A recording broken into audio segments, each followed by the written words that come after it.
오늘 여섯 번째 말씀으로 들어갑니다. 팔복 말씀 중에 다섯 번째 말씀이 되겠습니다. 긍휼히 여기는 자는 복이 있다. 이 팔복 말씀에 대해서 계속 이렇게 묵상하고 준비를 하다 보니까 저 나름대로 이런 구조로 되어 있네, 이렇게 팔복 말씀이 되어 있네 하는 것들을 깨닫게 됩니다. 여러분들이 공감을 할지, 진짜 예수님도 이런 의도로 말씀하셨을까 모르겠지만 이렇게 해석하는 것도 가능하겠다. 우리가 지난주까지 배웠던 마음이 가난한 자는 복이 있나니, 애통하는 자는 복이 있나니, 온유한 자는 복이 있나니, 의에 줄이고 목마른 자는 복이 있나니, 이것은 우리들의 개인적인 내적인 신앙에 대한 문제인 것 같아요. 그런데 오늘부터 우리들이 나누는 말씀은 이 내적으로 내면에 된 신앙을 가진 복 있는 자들이 어떻게 삶의 열매로 그 복을 표현할 수 있을까에 대한 부분일 것 같아요. 오늘 긍휼히 여기는 자, 이것도 이제 내 안에서의 문제가 아니라 타인과의 관계 속에서 우리들이 어떻게 복 있는 자로 살 것인가를 말씀하고 있는 것 같습니다. 오늘 그 첫 번째가 긍휼에 대한 문제입니다. 이 긍휼의 복 역시 우리들이 주님의 말씀, 우리들이 신앙 안에서 보지 않는다면 세상적인 관점에서 그렇게 복으로 여겨지지 않습니다. 긍휼히 여긴다는 게 참 힘들죠. 때때로 긍휼히 여기는 마음 때문에 우리가 속기도 해요. 마음이 흔들리기도 해요. 세상적인 관점에서 보면 마음이 흔들리지 아니하고 자기의 마음을 지키고 바보처럼 쉽게 속지 않는 사람이 복이 있다라고 이야기할 텐데, 성경은 우리들에게 긍휼히 여기는 자, 그 마음이 연약한 자가 복이 있다고 말씀하고 있어요. 자, 유진 피터슨의 메시지 성경에 보면 영어로 이렇게 되어 있더라고요. 한번 띄워주시겠어요? 네. 다 보셨죠? 네. 어떤 사람이 복이 있는가? 이렇게 긍휼히 여기는 자가 복이 있는데, 어떤 때 복이 있냐면, 내가 긍휼히 여길 때 여러분들도 긍휼히 여김을 받고 있습니다, 이렇게 느끼게 된다는 거예요. 아, 그렇구나. 우리들이 긍휼히 여기는 게 복인 것은, 우리가 누군가를 긍휼히 여기는 순간에 하나님이 나를 긍휼히 여겨주셨구나, 그것을 느낄 수 있기에 긍휼히 여기는 것이 복이라고 말씀하고 있어요. 팔복 말씀을 가지고 우리 묵상팀들과 나누다 보니까 한 분이 이런 이야기를 나누어 주었어요. 이분은 평소에도 긍휼히 여기는 마음을 가지고 누군가를 잘 이렇게 돕는, 베푸는 삶을 사는 사람이었던 것 같아요. 근데 어느 날 갑자기 내적으로 이렇게 투정이 생겼어요. 하나님, 저 이제 그만 도와주고 싶어요. 좀 덜 나눠주며 살고 싶어요. 저도 좀 풍요롭게 살고 싶고, 또 계속 도와주는 것이 참 힘든 이유는 도와줘도 그 상대방이 별로 고맙게 생각하지도 않는 것 같아요. 그리고 하나님께 이렇게 투정을 하고 있는데, 하나님께서 그 마음에 바로 그런 음성을 주시더래요. 그래? 그러면 지금부터 너는 주는 자가 되지 말고 도와달라고 부탁하는 자가 되면 좋겠구나. 그 순간 이분이 하나님께 바로 기도했대요. 하나님, 아니에요. 하나님, 제가 이야기했던 투정 없던 걸로 하겠습니다. 제가 주는 자로 살겠습니다. 저에게도 마찬가지 같아요. 만나교회에 이렇게 있으면서 주일날 불쑥불쑥 어떤 분들이 찾아와요. 굉장히 당황스럽습니다. 여러 가지 이유들을 대면서 이제 도와달라고 하는 부분들인데, 그런 이야기를 들을 때마다 당황스럽고 죄송해요, 짜증이 날 때도 있어요. 이렇게 약속도 안 하고 이렇게 무례하게 이렇게 찾아와도 되는 것인가?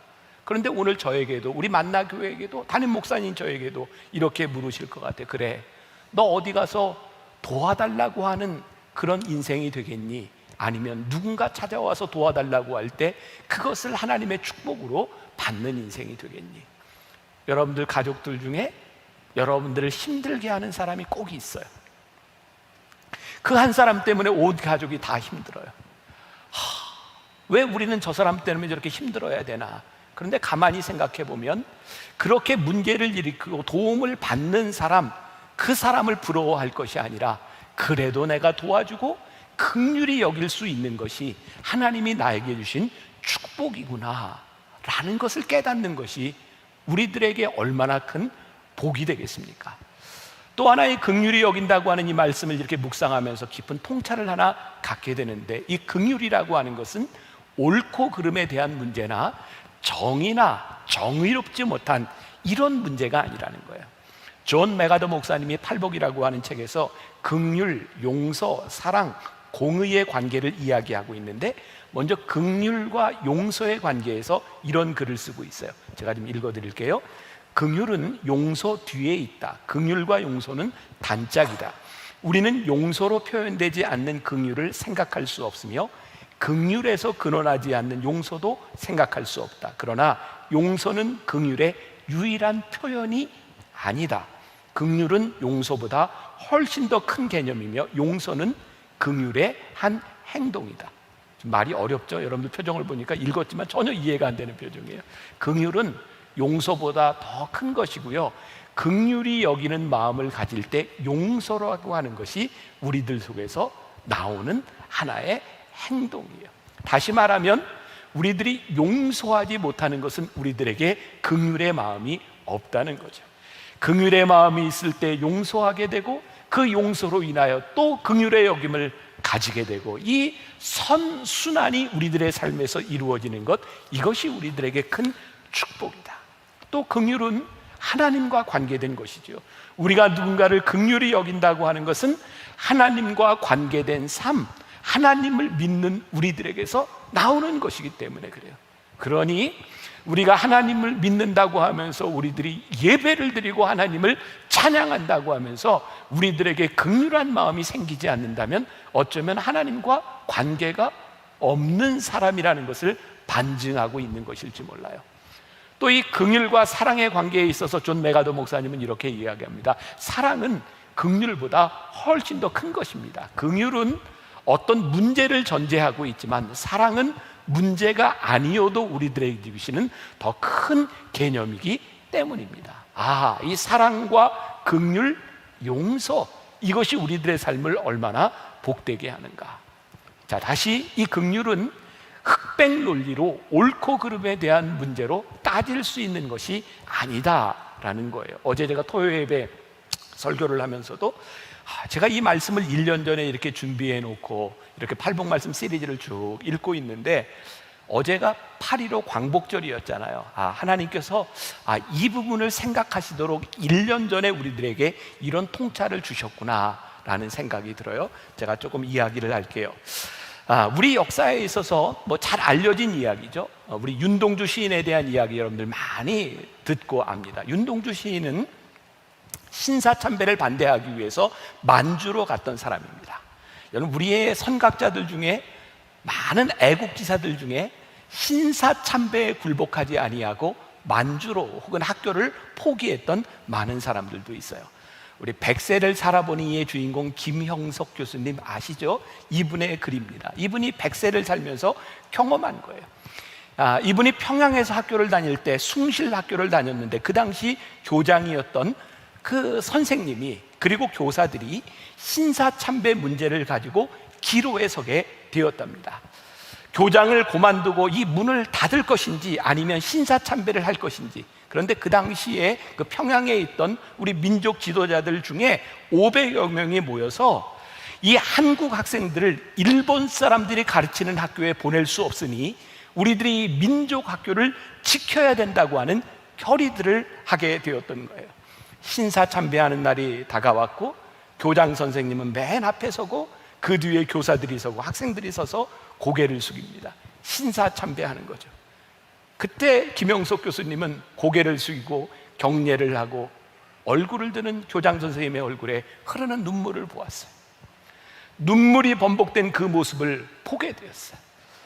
이분이 거기에서 머리를 숙이는 것이 얼마나 힘든 일이었는지, 그리고 그 상황 가운데서 숭인상업학교의 교사였던 우리가 잘 아는 한경직 목사님, 김재준 목사님 같은 분도 신사참배를 하죠. 그리고 문제는 해방 이후에 일어났어요.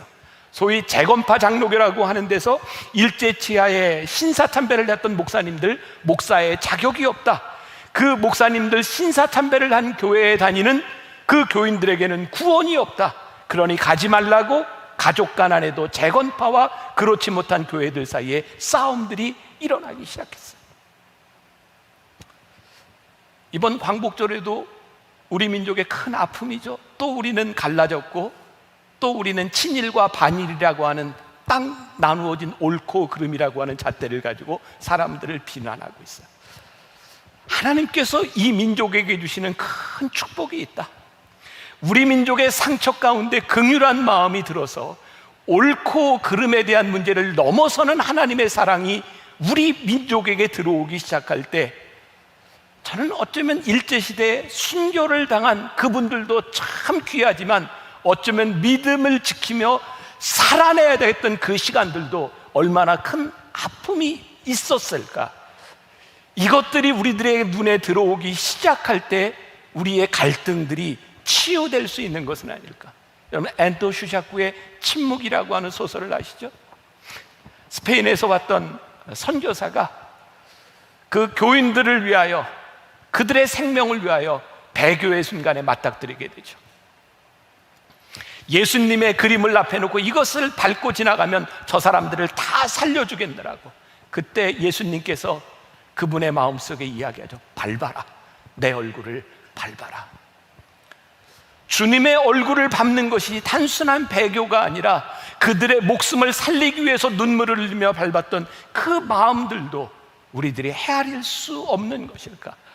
선과 악에 대한 구별보다 더 큰 것이 하나님의 사랑 안에서 우리들이 볼 수 있는 것인데, 계속해서 여러분들에게 이런 말씀을 드려요.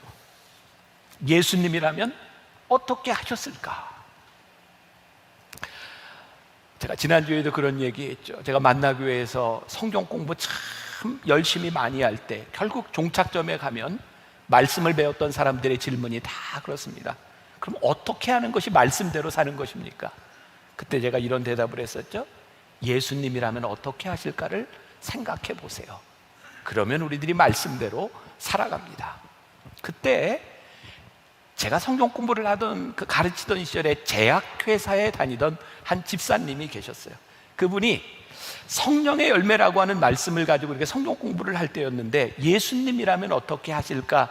그 말씀이 마음에 이렇게 부딪혔던 거죠. 어느 날 직장에 출근을 했는데 부하 직원 하나가 병이 나서 출근을 하지 못하는 상황, 그 소식을 듣게 되었어요. 평소 같으면 참 안 됐구나, 아프겠구나 이러고 지나갈 텐데, 하나님께서, 성령님께서 그분에게 그런 마음을 주시지 않았던 거죠. 예수님이라면 어떻게 하실까? 그때 성령님께서 예수님이라면 아마 찾아가서 위로하고 격려해 주셨을 거야. 그래서 그 부하 직원을 찾아가야 되겠다는 마음이 든 거예요. 그런데 문제는 뭐냐면 그날 실험도 있고, 실험이 끝나면 세미나도 있고, 그런데 그 부하 직원을 찾아갔다 오면, 격려하고 오면 이 모든 일들이 문제가 생기는 거예요. 여러분 잘 기억하십시오. 제가 지금 하는 이야기를 들으면서 우리들이 신앙생활을 하고 예수님처럼 살아간다고 하는 것이 우리들의 일상생활에서 우리의 의무를 소홀히 해도 된다라고 하는 것이 아닙니다. 여러분, 이 마음은 늘 우리들에게 있는 것이 아니라 하나님께서 우리들에게 그 마음을 주실 때가 있어요. 이분이요, 정말 힘들게 순종해야 되겠다라고 하는 마음을 가지게 되었고 그 부하 직원을 찾아갔대요. 그것으로 인해서 실험도 문제가 되고 그 다음에 회의도 문제가 될 텐데, 진짜 놀랍게도 2시간을 예상하고 갔는데 3시간 만에 돌아왔는데 그 실험도 아직 끝나지 않아서 참여하게 되고, 그 이후에 중요한 회의도 이 실험이 끝나지 않음으로써 연기되게 되고 아무 문제가 없이 해결되었다는 거예요. 저는 그 이야기를 들으면서 어떤 생각을 하셨는지 아세요? 처음에는요, 우리들이 예수님이라면 어떻게 하실까라고 하는 믿음으로 우리들이 살아가게 될 때 우리들이 기적의 보상을 받아요. 저는 분명히 그런 것들을 참 많이 봅니다.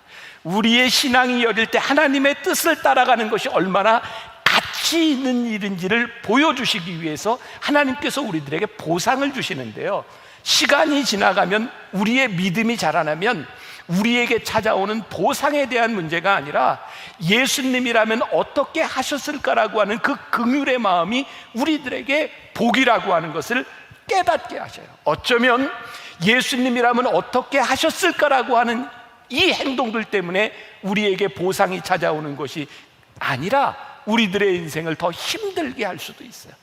그런데 우리들이 깨닫게 되는 것이죠. 예수님의 마음으로 긍휼히 여기며 살아가는 것이 우리들에게 참 복된 일이구나. 긍휼히 여긴다고 하는 것, 오늘 마태복음 5장 7절 말씀, 긍휼히 여기는 자는 복이 있나니 그들이 긍휼히 여김을 받을 것이며.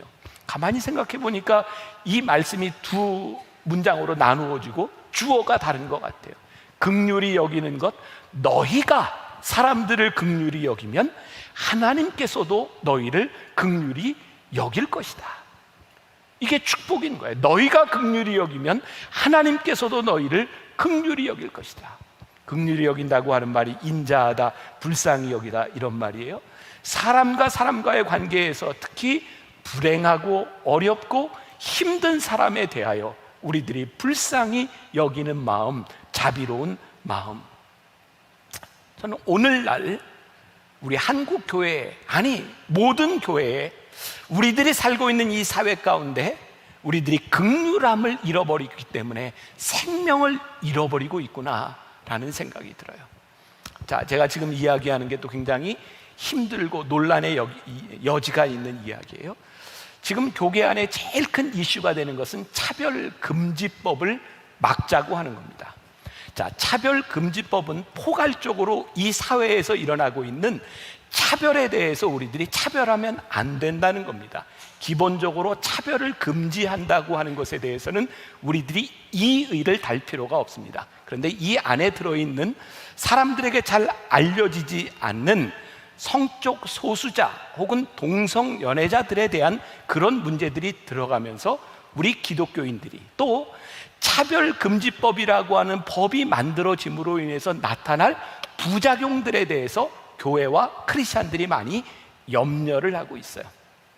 저도 개인적으로 이 포괄적 차별금지법에서 모든 것들을 포함해서 일괄적으로 통과되는 것에 대해서는 저도 반대하는 사람입니다. 이유는 성경적이지 않기 때문입니다.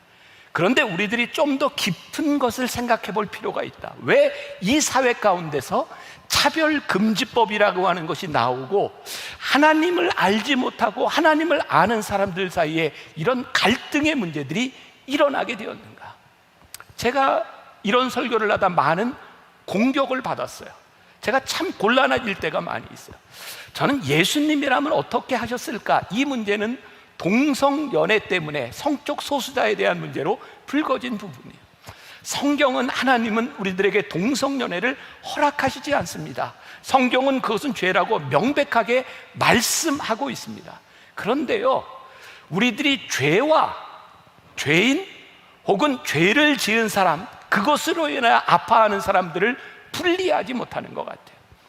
성적 소수자들, 우리들이 성경적으로 용납할 수 없지만 그들에 대한 긍휼의 마음을 가지고 그들을 어떻게 대할 것이냐는 굉장히 성경적인 문제인데, 우리는 죄를 미워하며 사람도 미워하고 우리들은 차별하기도 해요. 예수님이라면 어떻게 하셨을까? 이 시대에 예수님이 계시다면 그들을 차별하는 것보다 더 긍휼히 여기시고 사랑의 마음으로 보시고 그들을 안아주시고 아파하시고 어쩌면 그런 일들로 인해 힘들어하는 사람을 끌어안고 눈물을 흘리실 예수님이 아닐까. 그런데 교회가 그렇게 하지 않았어요. 미워했어요. 그래서 차별금지법이라는 것이 만들어지고 이제 그 차별금지법에 대해 반대하는 일들이 일어나기 시작했어요. 여러분, 우리의 신앙은 절대적인 것입니다. 그래서 절대주의와 그리고 그것에 반대하는 상대주의가 있죠. 좀 어려운 일인가요? 그런데 절대주의가 하나님 그분을 향한 절대주의면 참 좋은데, 우리는 내가 믿고 있는 신앙을 절대적으로 주장해요. 그러다 보니 상대주의자들은 무엇이라고 이야기하냐면 저 절대주의는 너무 편협하다고 생각하면서 자기들이 생각하는 상대주의를 또 절대화시켜요. 그러니 극단적으로 절대주의를 주장하는 사람과 극단적으로 상대주의를 주장하는 사람들은 서로가 미워하게 되죠. 서로들 정죄하게 되죠. 우리들이 주님 앞에서 우리들이 긍휼히 여기는 마음이 없이 옳고 그름만을 가지고 싸우는 것들은 우리들에게 서로의 증오심만을 만들어낼 뿐이에요. 만일 예수님께서 오늘 이 시대에 계시다면 우리들에게 아주 다른 통찰을 주시고 예수님께서 하셨던 생각들은 우리들이 생각하는 것보다 아주 다른 생각을 우리들에게 말씀하실 것 같아요. 제가 이것도 참 어려운 이야기인데요, 제가 목회를 하면서 저에게 가장 큰 영향을 주었던 책 중에 하나가 빌 하이벨스 목사님이 쓴 예수를 전염시키는 사람들이라는 책입니다. 그런데 이 책을 제가 요즘 인용하기가 무척 힘이 듭니다. 왜냐하면 그렇게 제가 좋아했던 책인데 이 목사님에게 스캔들이 일어났어요. 성적인 문제로 교회를 사임했어요. 어떻게 그런 목사님의 글을 인용할 수 있습니까? 그래서 이런 글을 인용하기가 힘든 거예요. 그런데 저에겐 이런 마음이 드는 거예요. 그 책을 썼을 때 그 목사님이 정말 그런 사람이었을까? 저를 포함해서 여러분들 모두 가운데 완전한 사람이 누가 있을까요? 우리는 넘어질 수 있고 우리는 범죄할 수 있고, 그런데 그 범죄한 일들이 분명히 잘못됐지만 그 죄를 저지른 사람들에 대한 용납과 기다려주는 마음과 긍휼한 마음을 잃어버리는 것이 얼마나 무서운 일인지 몰라요. 여기서 우리들이 구분해야 될 것이 있어요. 제가 오늘 좀 힘든 얘기를 하는데, 제가 참 좋아하던 목사님 중에 한 사람이 전병욱 목사님이었어요. 여러분, 한국교회가 전병욱 목사님으로 인해 굉장히 힘들었던 거 아시죠? 어떻게 저렇게 성적 일탈이 일어날 수 있을까? 제가 그분의 책을 참 좋아했어요. 저보다 나이가 한 살밖에 많지 않지만 제가 유학을 마치고 들어왔을 때 제일 좋아했던 책이 전병욱 목사님의 책이었어요. 많이 인용도 했어요. 그런데 어느 날 그분이 그렇게 넘어진 거죠. 그분이요, 교회를 나와서 교회를 개척했어요. 그리고 이렇게 이야기하는 걸 들었어요. 이 세상에 누가 누구에게 돌을 던지랴 하나님이 나를 용서하시고 용서할 수 있다고. 여러분들 기억하십시오. 긍휼은 내가 나에게 하는 것이 아닙니다. 저는 그분이 잘못됐다고 이야기를 하는데, 문제는 긍휼은 하나님께서 받고 그 긍휼을 받기 위해서 우리들이 회개하는 시간들이 우리들에게 필요한데, 우리들이 셀프 긍휼을 이야기하면서 나는 용서받았다고 이야기하는 것이 저는 정당화될 수는 없다고 생각해요. 여러분, 우리가 밀양이라고 하는 영화 아시잖아요.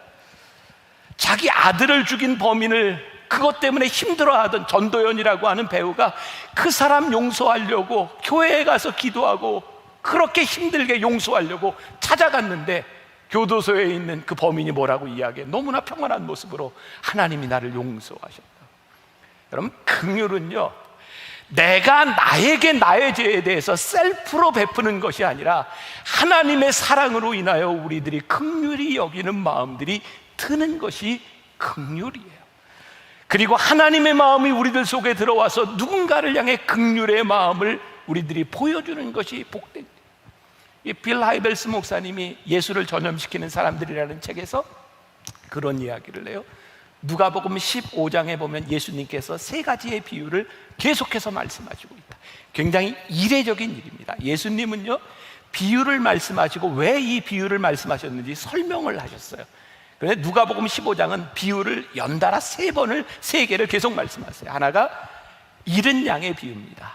어떤 주인이 100마리의 양을 가지고 있는데 한 마리의 잃은 양을 찾기 위해서 99마리를 놔두고 잃은 양을 찾아가는 주인의 마음.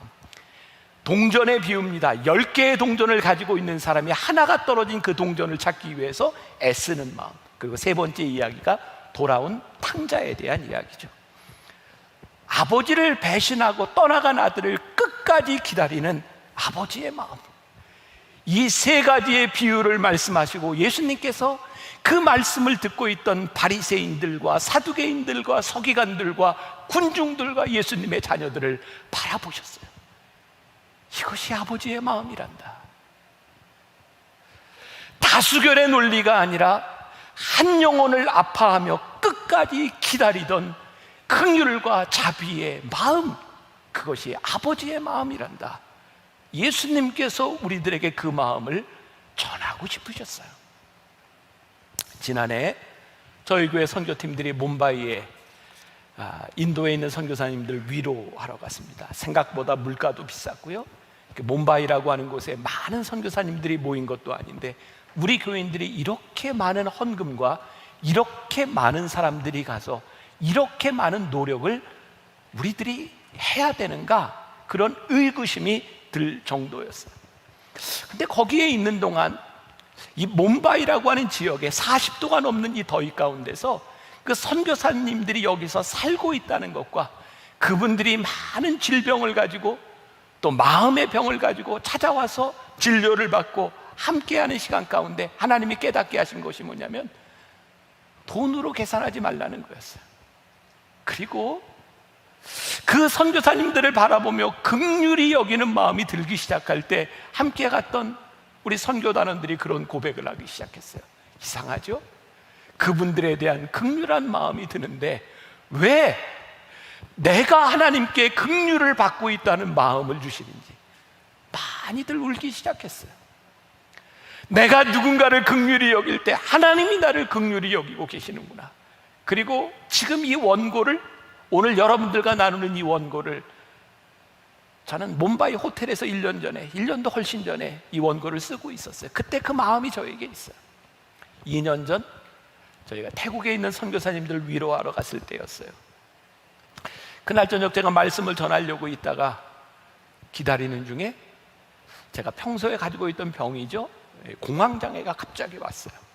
공황장애를 앓고 있는 분들은 뭐 아실 거예요. 그 순간이 되면 뭐 어떻게 할 수가 없어요. 죽을 것 같고 온몸에 땀이 나고 그냥 축 처진 채로 제가 설교 순서를 기다리는 동안 내가 이 설교를 할 수 있을까? 그렇게 약을 먹고 기다리다가 안정이 되어서 설교를 마쳤어요. 며칠 전입니다. 우연히 제가 네이버 이렇게 검색을 하다 보니까 어떤 분이 그런 질문을 던졌더라고요. 분당에 이사 와서 교회를 찾는데 만나 교회가 어떨까요? 그런데 그날 저희 교회에 찾아왔던 날이 제가 이석증으로 인해서 설교를 못했던 날인 것 같아요. 만나교회 참 좋다는 이야기를 듣고, 목사님 설교도 좋다는 이야기를 듣고 왔는데 등록하는데 주저됩니다. 혹시 목사님이 불치의 병은 아닌지, 일찍 죽는 것은 아닌지, 그게 염려가 돼서 제가 분명히 말씀드리는데 저 불치의 병은 아니고요. 아니, 생각해보면 시한부 살고 있지 않은 사람 아무도 없잖아요. 다 죽잖아요. 그런데 제가 깨닫게 된 게, 몬바이에 가기 전에 제가 일주일 병원에 입원을 했어서 이석이 너무 심해서, 그리고 그 태국에서도 말씀을 전하기 전에 제가 이 힘든 시간들을 보내면서 저는 영적으로 이런 깨달음이 오더라고요. 하나님이 긍휼히 여기는 마음을 가지고 긍휼한 마음을 주셨을 때 사단은 이것을 좋아하지 않는구나. 저는 긍휼의 여김을 가지는 것은 어쩌면 우리들에게 아주 중요한 영적 싸움에 대한 문제인 것 같아요. 긍휼히 여겨야 되는 사람들을 우리들이 긍휼히 여기는 이 마음들, 이것은 하나님께서 우리들에게 주시는 마음이기 때문이죠. 요한일서 4장 19절에 이런 말씀이 있어요. 우리가 사랑함은 그가 먼저 우리를 사랑하셨습니다. 우리가 누군가를 사랑하고 긍휼한 여김을 가질 때 그분이 나를 먼저 사랑하셨구나, 그 마음이 우리들에게 들어오는 거예요. 우리들이 긍휼히 여기지 못하는 이유 가운데 하나, 우리들이 긍휼히 여겨야 되는 대상들에 대하여 우리들이 잘못 생각하고 있는 것은 아닐까. 제가 김영석 교수님이 썼던 2019년에 나온 교회 밖 하나님의 나라라고 하는 책에 나오는 이야기인데요, 아마 옛날에는 그 양조장을 하면 꽤 부자였던 것 같아요.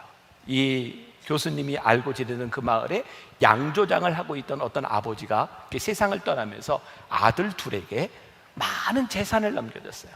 형은 신앙생활을 잘하는 사람이고 동생은 신앙생활을 하지 않아요. 형이 보니 그 동생이 안타까운 거예요. 너무 술을 많이 먹고, 게다가 아내가 하나가 아니에요. 그러니 신앙생활을 하는 것이 더 힘들어지는 것이죠. 왜? 우리들이 보통 교인이라고 하면 어떤 기준이 있어요? 이제 신앙생활을 하니 술도 끊고 나쁜 짓 하지 말고, 이런 기준들이 있는데 이 동생은 교회 안으로, 신앙 안으로 들어올 수 없는 사람인 거죠. 형이 동생에게 어느 날 그렇게 이야기합니다. 신앙생활을 하지 못하는 동생이 너무 안타까워서 이렇게 이야기합니다. 하나님은 야곱에게 부인을 넷이나 주었어. 그러니 와, 괜찮아. 형은 동생을 바라보며 교리를 가지고 이야기하는 것이 아니라 하나님을 떠나간 동생을 바라보며 아픈 마음으로 이야기하고 있는 거예요. 긍휼의 마음을 갖지 못하는 많은 이유 가운데 하나가 뭐냐면 우리들이 가지고 있는 교리와 옳고 그름에 대한 문제예요. 하나님이 우리를 교리로 판단하시고 하나님이 우리를 정의로 판단하셨다면 하나님은 우리를 부르실 수가 없었을 것 같아요. 긍휼의 마음, 그것이 무엇인가? 저는 우리가 긍휼한 마음을 가지기 위해 우리들에게 정말 필요한 것이 있다. 그것이 용기라고 생각해요. 오늘 말씀의 결론이 될 것 같아요. 무엇이 용기일까? 내 뜻을 꺾는 것이 용기예요. 우리들의 마음에는요, 그 누군가를 긍휼히 여기지 못할 이유들이 있어요. 근데 하나님 앞에서 그 이유들이 꺾어지는 용기만큼 우리들에게 중요한 건 없는 것 같아요. 제가 굉장히 내추럴한 사람이죠.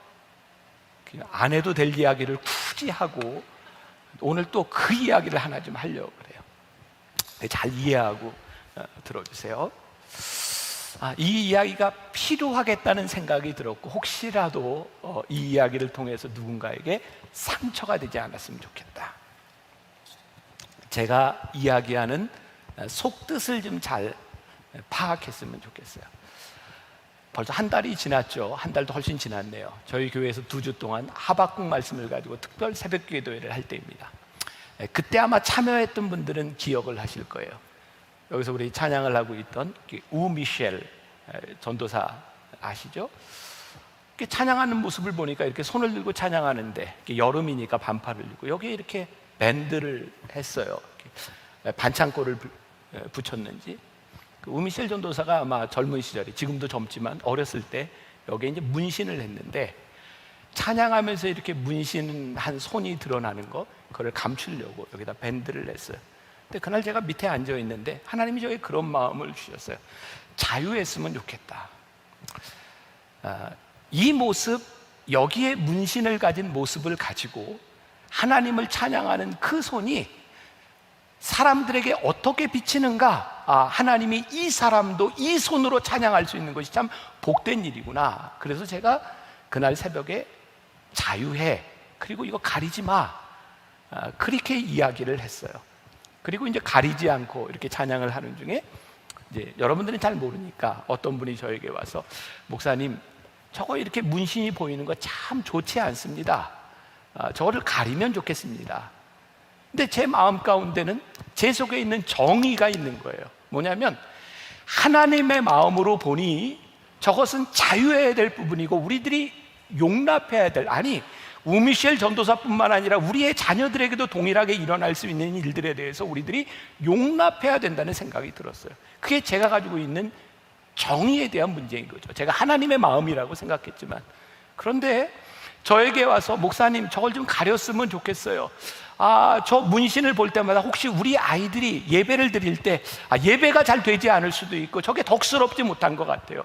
그 이야기를 듣는 순간 하나님이 저에게 이런 마음을 주시더라고요. 너는 네가 옳다고 생각한 게 있지, 그런데 왜 예배를 드릴 때 그것 때문에 마음 상해하는 한 사람의 영혼에 대한 마음은 너에게 없니? 저에게는 굉장히 충격적이었어요.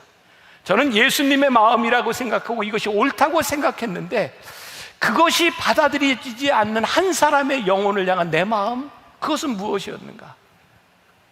그래서 지난주에 우미셸 전도사 불렀어요. 제가 이렇게 얘기했어요.